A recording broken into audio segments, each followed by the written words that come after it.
नमस्कार दर्शकों, आज हम आपको बताएंगे एविएशन जगत की एक सनसनीखेज रहस्यमय वारदात, जिसमें हम आपको बताएंगे कि आसमान में से उड़ता हुआ एक हवाई जहाज कहीं हो जाता है गायब। किसी को नहीं पता आखिर आसमान में से ही कहां चला गया 227 पैसेंजर से भरा हुआ हवाई जहाज। आज हम आपको दिखाएंगे इस खबर में कि कैसे, कब और क्या हुआ। मलेशियन एयरलाइंस का ये प्लेन रडार से गायब हो जाता है। मलेशिया, थाईलैंड, वियतनाम और चाइना, इन चारों देशों के एयर कंट्रोल स्टेशंस जो प्लेन की मूवमेंट को ट्रैक कर रहे थे, वो एकदम से शॉक हो जाते हैं। पर एयर कंट्रोल स्टेशंस के लिए ये इतनी भी शॉकिंग बात नहीं थी। देखो, अक्सर ही प्लेन में लगे ट्रांसपॉन्डर्स खराब हो जाते हैं और उन्हें बंद कर दिया जाता है, जिसके बाद प्लेन को रडार से ट्रैक कर पाना पॉसिबल नहीं हो पाता। अब एयर कंट्रोल स्टेशन लगातार फ्लाइट 370 से कांटेक्ट करने की कोशिश कर रहे थे, पर उनकी सारी कोशिशें बेकार साबित हुई। अब यहाँ पर प्लेन ट्रैक नहीं हो रहा था, पर कुआलालंपुर से बीजिंग की जर्नी सिर्फ 4 घंटे की ही थी। मतलब थोड़ी ही देर का इंतजार और फिर तो हमें प्लेन के बारे में पता चल ही जाने वाला था। पर दोस्तों, 4 घंटे बाद भी फ्लाइट 370 बीजिंग एयरपोर्ट पर नहीं पहुंची। नाउ एट दिस पॉइंट पूरी दुनिया की एविएशन इंडस्ट्री में खलबली मच चुकी थी और फ्लाइट 370 को ऑफिशियली मिसिंग डिक्लेयर कर दिया गया। सबसे पहले आप इमेजिन करो कि एक प्लेन हवा में उड़ता है और अचानक रडार से गायब हो जाता है। पूरी दुनिया के एक्सपर्ट्स उसे खोजने में लग जाते हैं, लेकिन पृथ्वी का कोना कोना छानने के बाद भी उसका कोई भी सबूत नहीं मिलता। अब ये महज इमेजिनेशन नहीं है, बल्कि रियलिटी में ऐसा हो चुका है। दोस्तों, हमारी कहानी शुरू होती है 8 मार्च 2014 को।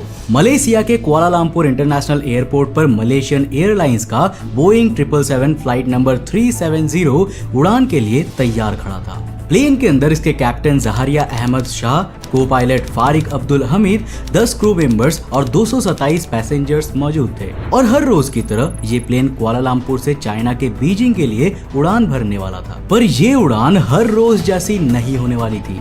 ये इतिहास बनने वाली थी और एक ऐसा रहस्य बुनने वाली थी जिसे सुनकर आपका दिमाग हिल जाने वाला है। देखो, आसमान बिल्कुल साफ था और मौसम एकदम शांत। पर उस दिन फ्लाइट के अंदर बैठे पैसेंजर्स का शनि बहुत भारी था। रात के करीब 1:30 पर फ्लाइट टेक ऑफ करती है और अगले 1 घंटे बाद बोइंग 777 साउथ चाइना सी के ऊपर 35,000 फीट की हाइट पर उड़ रहा था। तभी फ्लाइट के कैप्टन वियतनाम की हो ची मिन सिटी के कंट्रोल स्टेशन को एक सिग्नल भेजते हैं और वियतनाम का एयर स्पेस इस्तेमाल करने की परमिशन मांगते हैं। Malaysian 370, contact Ho Chi Minh 120.99. अब दोस्तों, ये कोई अजीब बात नहीं थी, क्योंकि ये फ्लाइट 370 के डेली रूटीन का एक हिस्सा था। लेकिन अजीब बात तो तब हुई जब इसके सिर्फ 1 मिनट और 43 सेकंड के बाद मलेशियन एयरलाइंस का ये प्लेन रडार से गायब हो जाता है। मलेशिया, थाईलैंड, वियतनाम और चाइना, इन चारों देशों के एयर कंट्रोल स्टेशंस जो प्लेन की मूवमेंट को ट्रैक कर रहे थे, वो एकदम से शॉक हो जाते हैं। पर एयर कंट्रोल स्टेशंस के लिए ये इतनी भी शॉकिंग बात नहीं थी। देखो, अक्सर ही प्लेन में लगे ट्रांसपॉन्डर्स खराब हो जाते हैं और उन्हें बंद कर दिया जाता है, जिसके बाद प्लेन को रडार से ट्रैक कर पाना पॉसिबल नहीं हो पाता। अब एयर कंट्रोल स्टेशन लगातार फ्लाइट 370 से कांटेक्ट करने की कोशिश कर रहे थे, पर उनकी सारी कोशिशें बेकार साबित हुई। अब यहाँ पर प्लेन ट्रैक नहीं हो रहा था, पर कुआलालंपुर से बीजिंग की जर्नी सिर्फ 4 घंटे की ही थी। मतलब थोड़ी ही देर का इंतजार और फिर तो हमें प्लेन के बारे में पता चल ही जाने वाला था। पर दोस्तों, 4 घंटे बाद भी फ्लाइट 370 बीजिंग एयरपोर्ट पर नहीं पहुंची। नाउ एट दिस पॉइंट पूरी दुनिया की एविएशन इंडस्ट्री में खलबली मच चुकी थी और फ्लाइट 370 को ऑफिशियली मिसिंग डिक्लेयर कर दिया गया। Lost contact with Subang Air Traffic Control this morning. और दोस्तों, यहाँ से शुरुआत होती है एविएशन के हिस्ट्री के बिगेस्ट सर्च ऑपरेशन की। आखिरी बार जब फ्लाइट 370 से सिग्नल रिसीव हुआ था, तब ये साउथ चाइना सी में गल्फ ऑफ थाईलैंड के पास थी। अब इस एरिया के पूरे समुद्र को छान लिया गया, लेकिन फ्लाइट 370 का कोई भी सबूत हाथ नहीं लगा। इस पॉइंट पर मलेशियन गवर्नमेंट ने इस केस में वहां के मिलिट्री को इंक्लूड किया और उनके एयर रिकॉर्ड्स को चेक किया गया। Now point to be noted here, air control station के रडार प्लेन में लगे ट्रांसपॉन्डर से सिग्नल्स रिसीव करते हैं, लेकिन मिलिट्री के रडार्स रिफ्लेक्शन की टेक्निक का इस्तेमाल करते हैं जिससे कि ज्यादा एक्यूरेट इंफॉर्मेशन रिसीव हो पाती है। अब दोस्तों मिलिट्री रिकॉर्ड से ये पता चला है कि फ्लाइट 370 ने साउथ चाइना सी में अपनी लास्ट लोकेशन के बाद एक राइट टर्न लिया था और फिर एक लंबे लेफ्ट टर्न लेते हुए वो मलेशिया की ओर लौट गई थी। लेकिन वो मलेशिया में लैंड नहीं करती है, बल्कि पूरी कंट्री को पार करती हुई पेनांग आइलैंड से एक बार फिर शार्प राइट टर्न लेती है और अंडमान सी में पहुंच जाती है। अब दोस्तों अंडमान सी का ज्यादातर इलाका भारत, म्यांमार और थाईलैंड के हिस्से में आता है, इसीलिए मलेशियन मिलिट्री रडार्स की पहुंच इसके आगे नहीं थी। तो इसके बाद फ्लाइट 370 का क्या हुआ होगा? इसकी जानकारी हमें पता चली सैटेलाइट कनेक्शन रिकॉर्ड से। देखो आसमान में जो भी प्लेन्स उड़ान भरते हैं वो लगातार सैटेलाइट्स को सिग्नल्स भेजते रहते हैं और इन सारे सिग्नल्स को जमीन पर मौजूद कोई ना कोई स्टेशन मॉनिटर कर ही रहा होता है। अब अंडमान सी के एरिया में एंटर होने के बाद फ्लाइट 370 का सैटेलाइट से कॉन्टैक्ट टूट गया था, लेकिन सिर्फ 3 मिनट्स बाद फ्लाइट 370 की ओर से एक बार फिर कॉन्टैक्ट रिक्वेस्ट की जाती है। इसके बाद अगले 6 घंटों तक फ्लाइट 370 सैटेलाइट के कॉन्टैक्ट में रहती है और फिर उसके बाद इससे हमारा कॉन्टैक्ट परमानेंटली टूट जाता है। लेकिन सवाल है कि आखिर ऐसा हुआ तो कैसे हुआ? दोस्तों इसका सीधा सा कारण ये था कि 6 घंटे उड़ान भरने के बाद फ्लाइट 370 का फ्यूल खत्म हो गया और तब तक अगर वो कहीं लैंड नहीं हुआ इसका मतलब प्लेन कहीं ना कहीं क्रैश हो गया होगा। लेकिन इससे पहले 6 घंटे तक वो प्लेन कहाँ घूम रहा था? दुख की बात यह है कि सैटेलाइट कनेक्शन रिकॉर्ड्स हमें फ्लाइट की लोकेशन के बारे में कोई भी इंफॉर्मेशन नहीं देता है। इन 6 घंटों के दौरान ऑस्ट्रेलिया के पर्थ में बना एक ग्राउंड स्टेशन फ्लाइट 370 और सैटेलाइट के बीच सिग्नल्स को मॉनिटर कर रहा था। अब जब वो फ्लाइट 370 में इररेगुलरिटीज को नोटिस करते हैं तो प्लेन के क्रू से कॉन्टैक्ट करने की कोशिश भी की जाती है, लेकिन अफसोस बार बार कॉल लगाने के बावजूद भी दूसरी तरफ से कोई भी रिस्पांस नहीं आता है। मगर अभी भी हमारे पास फ्लाइट 370 की लोकेशन को जानने का एक तरीका मौजूद था और वो था रेडियो वेव्स। अब देखो दोस्तों प्लेन और सैटेलाइट के बीच कांटेक्ट रेडियो वेव्स की मदद से ही हो रहा था और इन्हीं रेडियो वेव्स की लेंथ को मेजर करके हम इसकी लोकेशन का अंदाजा लगा सकते थे। अब पर्थ के ग्राउंड स्टेशन ने सारे डेटा को कैलकुलेट किया और अंदाजा लगाया कि प्लेन की फाइनल लोकेशन इंडियन ओशन के फार सदर्न रीजन में होनी चाहिए। मतलब कि ये ऑस्ट्रेलिया और अंटार्कटिका के बीच वाला हिस्सा दिख रहा है ना, जहाँ चारों तरफ पानी ही पानी है, यहीं कहीं पर फ्लाइट 370 क्रैश हुई होगी। लेकिन दोस्तों विशालकाय ओशन के बीच हम प्लेन या फिर हेलीकॉप्टर से नहीं जा सकते थे और शिप से यहाँ तक जाने में सर्च टीम को पूरे 6 दिनों का समय लगता है। ऊपर से सैटेलाइट डेटा ने कोई पिन पॉइंट लोकेशन तो दी नहीं थी जहाँ सर्च टीम जाती और 1 मिनट में फ्लाइट 370 को ढूंढ लेती। अब सैटेलाइट डेटा से जो एस्टिमेटेड एरिया निकाला गया था वो 45 लाख स्क्वायर किलोमीटर्स में फैला हुआ था। नाउ जस्ट फॉर कंपैरिजन हमारे भारत का टोटल एरिया करीब 33 लाख स्क्वायर किलोमीटर ही है। हालांकि सर्च टीम फिर भी हार नहीं मानती और यहाँ के चप्पे चप्पे को छानती है, लेकिन इतनी मेहनत के बावजूद उन्हें कुछ भी हाथ नहीं लगता। अब दोस्तों यहाँ आपको ये भी जान लेना चाहिए कि हम इंसानों ने समुद्र में जगह जगह पर हाइड्रोफोन्स नाम के डिवाइसेस लगा कर रखे हुए हैं। अब ये डिवाइसेस ओशियन सरफेस पर होने वाली कोई भी आवाज को रिकॉर्ड करती है। अब अगर फ्लाइट 370 इंडियन ओशन के इस पार्ट तक आई होगी तो जाहिर सी बात है कि वो पानी के अंदर ही क्रैश हुई होगी, लेकिन हाइड्रोफोन के डेटा से ऐसी कोई भी आवाज नहीं मिलती है जिससे ओशियन सरफेस से किसी प्लेन साइज्ड ऑब्जेक्ट के टकराने की पुष्टि हो सके। अब इस दर्दनाक और मिस्टीरियस इंसिडेंट के 1 साल बीत जाने के बाद भी सर्च टीम के हाथ कोई भी सबूत नहीं लगा था और अब तो दुनिया भर के गवर्नमेंट्स ने भी अपने हाथ खड़े कर दिए थे। पर तभी कुछ ऐसा होता है जिसने एक बार फिर सर्च ऑपरेशन में जान फूंक दी। 29 जुलाई 2015 को मेडागास्कर के रीयूनियन आइलैंड पर बीच के किनारे एक 2 मीटर लंबा मेटल का टुकड़ा मिलता है जो किसी प्लेन का लग रहा था।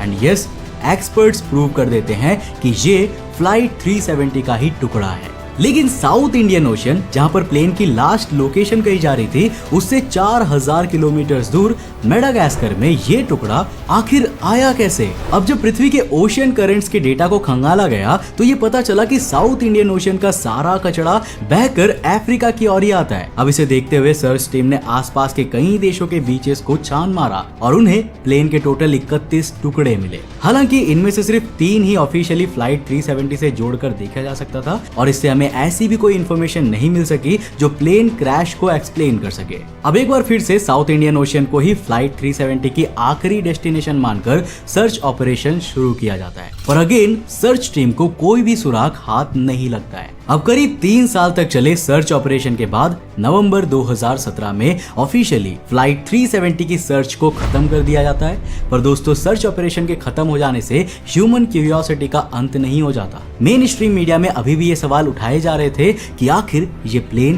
कैसे और कहां पर क्रैश हुआ होगा, और आपके लिए बहुत ज्यादा रिसर्च करने के बाद मुझे 6 पॉसिबिलिटीज मिली है जो फ्लाइट 370 के क्रैश के साथ जोड़ी जा सकती है। अब इनमें से 2 प्लेन में टेक्निकल एस्पेक्ट से जुड़ी हुई है और 4 ह्यूमन एस्पेक्ट से। तो चलिए सबसे पहले इस केस के टेक्निकल एस्पेक्ट को खंगालते हैं। अब दोस्तों, जैसा कि मैंने आपको वीडियो के स्टार्टिंग में बताया था कि फ्लाइट 370 में 227 पैसेंजर्स, 10 क्रू मेंबर्स और 2 पायलट्स मौजूद थे, लेकिन इतने सारे लोगों के अलावा इस पर 11,000 किलोग्राम सामान भी लादा हुआ था और इसमें काफी ज्यादा मात्रा में लिथियम आयन बैटरीज भी ले जाई जा रही थी। अब फ्लाइट 370 के साथ हुई घटना के पहले भी कई ऐसे इंसिडेंट सामने आ चुके हैं जब चलते प्लेन में लिथियम आयन बैटरीज फट जाती है और प्लेन की इमरजेंसी लैंडिंग करानी पड़ती है। अब शायद फ्लाइट 370 के केस में भी ऐसा ही कुछ हुआ होगा और मे बी इसीलिए पायलट साउथ चाइना सी से टर्न लेते हुए प्लेन को मलेशिया वापस ले जा रहे थे और इसी हड़बड़ी में प्लेन क्रैश हो गया होगा। लेकिन यार, यहाँ पर सवाल ये आता है कि अगर प्लेन क्रैश हुआ था तो उसे कहीं ना कहीं तो जरूर गिरना ही चाहिए था, और अगर साउथ चाइना सी में ही लिथियम आयन बैटरीज के कारण आग लग गई थी तो प्लेन साउथ इंडियन ओशन तक पहुंच ही कैसे पाया? वेल, इसका जवाब किसी के पास भी नहीं है। नाउ सेकेंडली, ये पॉसिबिलिटीज जताई गई है कि किसी टेक्निकल फ्लॉ के कारण पायलट के केबिन का प्रेशर डिस्टर्ब हो गया होगा और ऑक्सीजन की कमी के कारण दोनों पायलट्स बेहोश हो गए होंगे। अब अगर मैं इस पॉसिबिलिटी के फेवर में बात करूं तो शायद ये वही टाइम था जब फ्लाइट 370 3 मिनट्स के लिए सैटेलाइट से डिस्कनेक्ट हुई थी। इसके बाद वो ऑटो पायलट मोड पर चली गई होगी और मशीन ने ऑटोमेटिकली फिर से सैटेलाइट को कनेक्शन की रिक्वेस्ट भेज दी होगी और तभी शायद वो 6 घंटे तक सैटेलाइट के कांटेक्ट में रही, लेकिन जब कैबिन में कॉल किया गया तो वहां से कोई भी रिस्पॉन्स नहीं आया। लेकिन अगर इसके अगेंस्ट में बात करें तो आपको पेनांग आइलैंड का इंसिडेंट तो याद ही होगा। यहाँ से फ्लाइट ने बेहद शार्प टर्न लिया था और इसके बाद वो अंडमान सी के एरिया में एंटर करती है। अब एविएशन इंडस्ट्री से जुड़े एक्सपर्ट स्ट्रांगली बिलीव करते हैं कि ऑटो पायलट मोड अपने आप इतना शार्प टर्न ले ही नहीं सकता, क्योंकि ये उसकी प्रोग्रामिंग में होता ही नहीं है। तो चलिए अब बात करते हैं ह्यूमन एस्पेक्ट से कैसे ये प्लेन क्रैश हुआ होगा, और इसमें सबसे पहली पॉसिबिलिटी आती है हाईजैकिंग की। देखो, फ्लाइट 370 के टेक ऑफ से पहले 2 लोगों को फेक पासपोर्ट के साथ पकड़ा गया था। इससे ये पॉसिबिलिटी बनती है कि शायद ये दोनों या फिर इनके और भी साथी क्रू के बीच मौजूद थे जिन्होंने फ्लाइट को हाईजैक कर लिया। लेकिन पुलिस इन दोनों से पूछताछ करने के बाद भी कोई टेररिस्ट कनेक्शन नहीं कर पाई। अब ये दोनों बेसिकली क्रिमिनल्स तो थे जो चोरी के केस में सजा से बचने के लिए मलेशिया से भाग रहे थे, और अगर ये भी मान लिया जाए कि प्लेन हाईजैक हुआ था तो ये एलियंस ने थोड़ी ना हाईजैक किया था जो उसे गायब ही कर देंगे। देखो, इस केस में प्लेन को कहीं ना कहीं तो लैंड जरूर होना ही चाहिए था। साल 2016 में मलेशियन रॉयल पुलिस की एक सीक्रेट रिपोर्ट लीक हो जाती है जिसके अनुसार पुलिस को फ्लाइट 370 के कैप्टन जहारिया अहमद शाह के घर पर एक फ्लाइट सिम्युलेटर मिला था। अब ये एक ऐसी मशीन होती है जिसका इस्तेमाल पायलट्स रियल प्लेन को उड़ाने का एक्सपीरियंस करने के लिए करते हैं। अब देखो, फ्लाइट सिम्युलेटर मिलना कोई बड़ी बात नहीं थी, लेकिन उसमें जो कोऑर्डिनेट्स फीड किए गए थे ना, उनका अंत भी साउथ इंडियन ओशन में ही हो रहा था।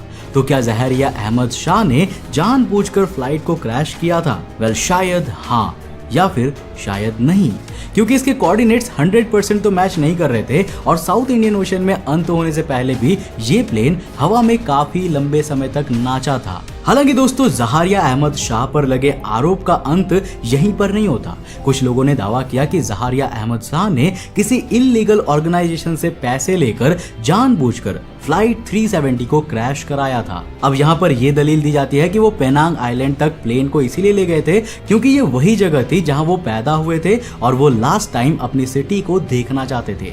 हालांकि दोस्तों, जहारिया अहमद शाह पर लगे आरोपों से जुड़ा कोई भी ठोस सबूत मौजूद नहीं था। उन्हें 18,000 घंटों से भी ज्यादा समय तक प्लेन चलाने का एक्सपीरियंस था और वो काफी अमीर थे और उनकी मेंटल हालत भी बहुत ज्यादा स्टेबल थी। मतलब यहाँ पर वो कुछ पैसों के लिए दबाव में आकर इतनी बड़ी घटना को अंजाम तो नहीं दे सकते थे और ऐसा लगभग इम्पॉसिबल ही लगता है। अब जहारिया अहमद शाह के बाद शक की सुई को पायलट फारिक अब्दुल हमीद की तरफ भी मुड़ती है और उन पर भी साजिश में शामिल होने के आरोप लगते हैं। लेकिन आखिर इसका रीजन क्या था? वेल दोस्तों, जब फ्लाइट 370 साउथ चाइना सी से वापस लौटते समय मलेशिया के ऊपर से निकलती है तो फारिक अब्दुल हमीद का सेल फोन एक मलेशियन टावर से कनेक्ट करता है। अब ऐसा कहा गया है कि शायद वो फ्लाइट 370 के अंजाम के बारे में पहले से ही जानते थे और इसीलिए वो आखिरी बार अपनी फैमिली से बात करने के लिए कॉल लगाना चाह रहे थे। हालांकि जरूरी नहीं है कि उनके द्वारा एक्चुअल कॉल किया ही गया हो सकता है कि सेल फोन ने मलेशियन टेरिटोरी में एंटर होने के बाद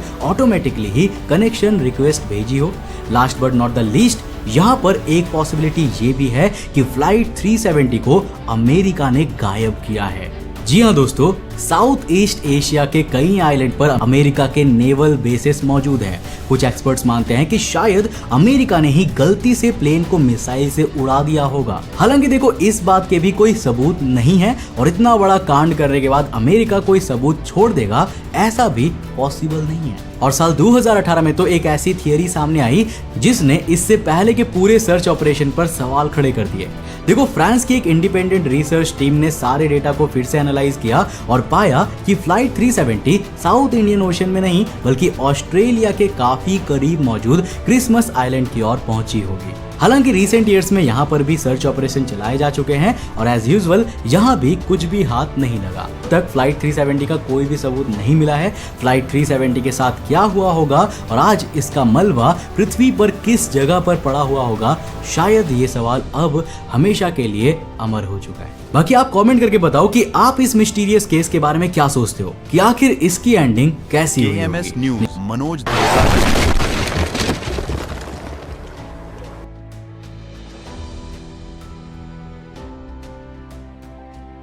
इस खबर में बस इतना ही। अगर आपको ये खबर पसंद आई तो लाइक, कमेंट और शेयर कीजिए और अभी तक यदि आपने चैनल को सब्सक्राइब नहीं किया है तो कृपया चैनल को सब्सक्राइब कीजिए।